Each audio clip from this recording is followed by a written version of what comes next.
Hola, bienvenidos a la clase de probabilidad y estadística. Bueno, más bien bienvenidas. Y el tema que vamos a ver hoy es el de técnicas de recolección de datos. Entonces, primero vamos a definir cuál es el concepto de recolección, técnicas de recolección de datos. Se dice que es el conjunto de estrategias utilizadas para obtener información necesaria y relevante para llevar a cabo un análisis estadístico. Normalmente este tipo de información es requerida por empresas comerciales, pero no es el único. Realmente la aplicación de la estadística tiene mayor utilidad en el ámbito científico, y estamos hablando no nada más de las ciencias sociales, sino incluso de las ciencias naturales, de las ciencias exactas.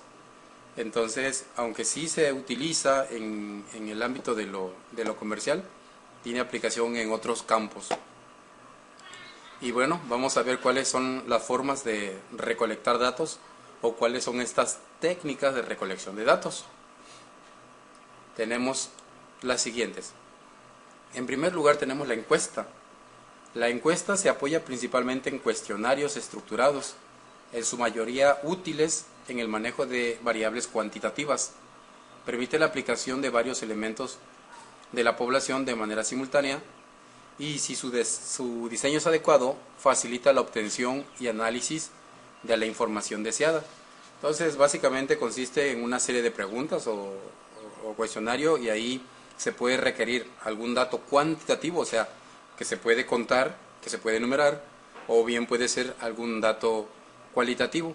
Esta encuesta se hace mediante formatos ya prediseñados, y muchos de ellos ya los podemos encontrar o nos los aplican a través de las redes sociales o a través de formularios que nos pueden llegar por Google. Igual los contestamos y los regresamos, y ustedes ya han contestado algunas de estas encuestas, ¿no?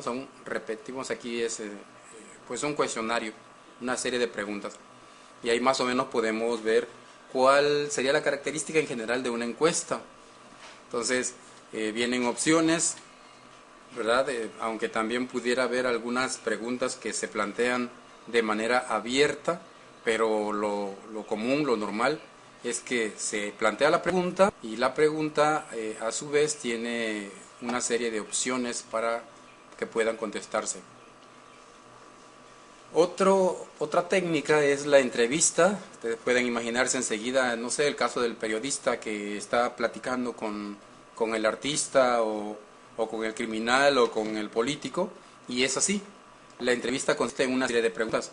Aparentemente son preguntas desorganizadas, pero no. Realmente el que hace entrevista tiene que ir con un formato, ya debe de ir organizado, tener una idea, informarse, leer, para poder establecer este diálogo con el entrevistado.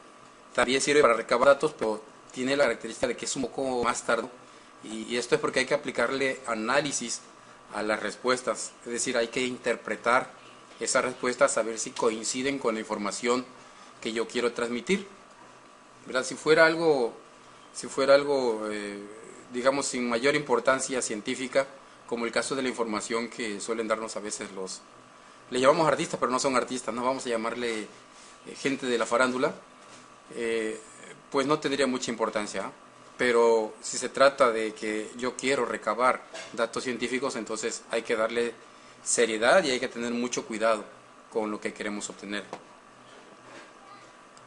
Bien, entonces está la imagen típica de la entrevista, donde tenemos la persona que trata de establecer un diálogo lo más humana y lo más cercana posible.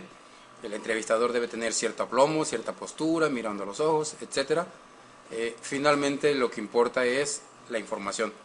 La entrevista también es característica de algunas prácticas profesionales, el caso de la abogacía o el caso de la psicología, y bueno, también se incluyen aquí los economistas.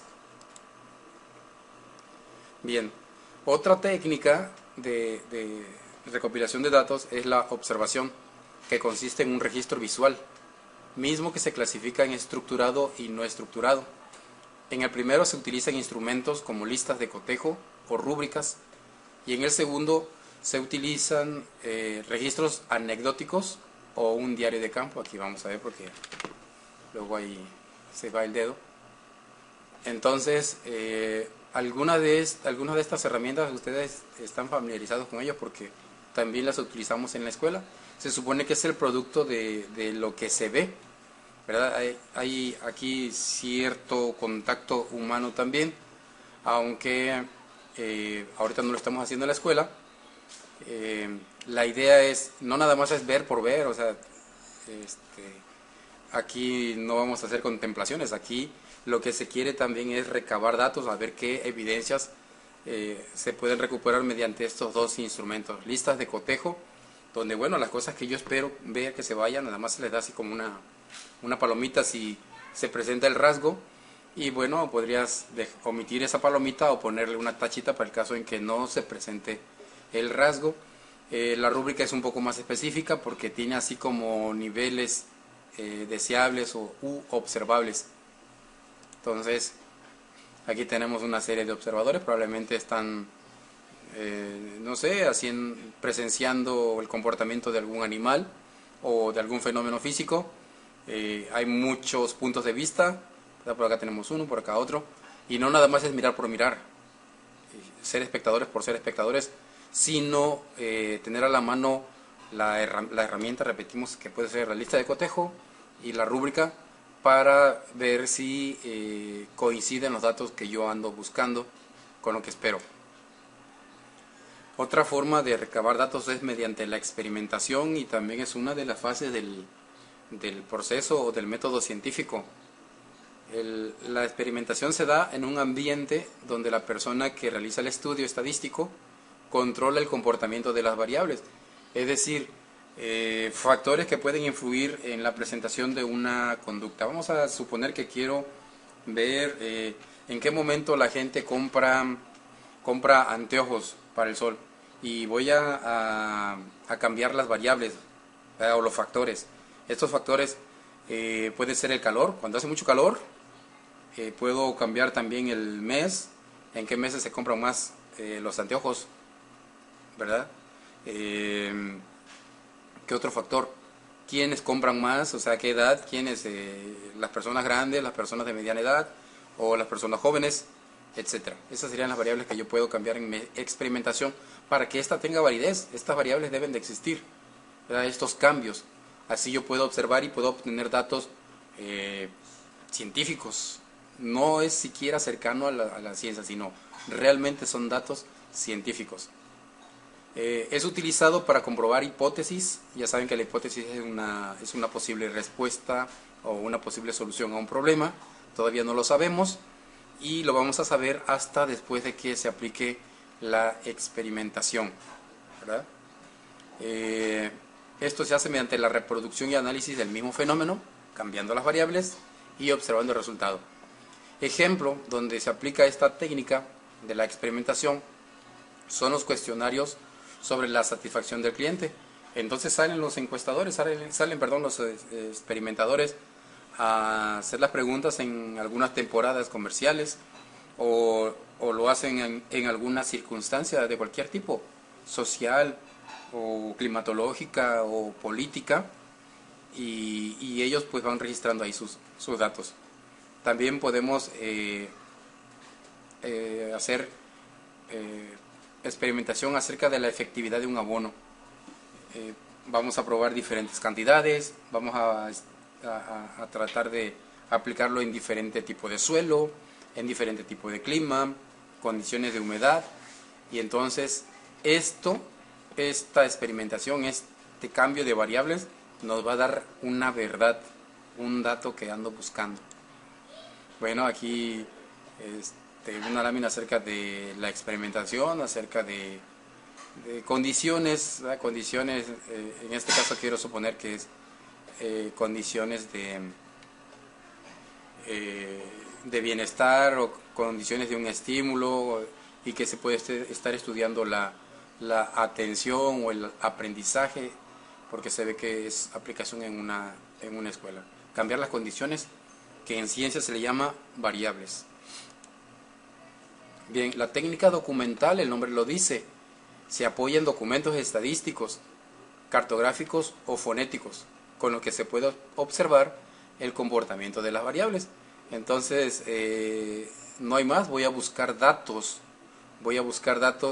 en libros o en cintas o en mapas y lo voy a contrastar, y ya que tengo la serie de datos voy a ver cuáles se parecen entre sí, cuáles habría que desechar.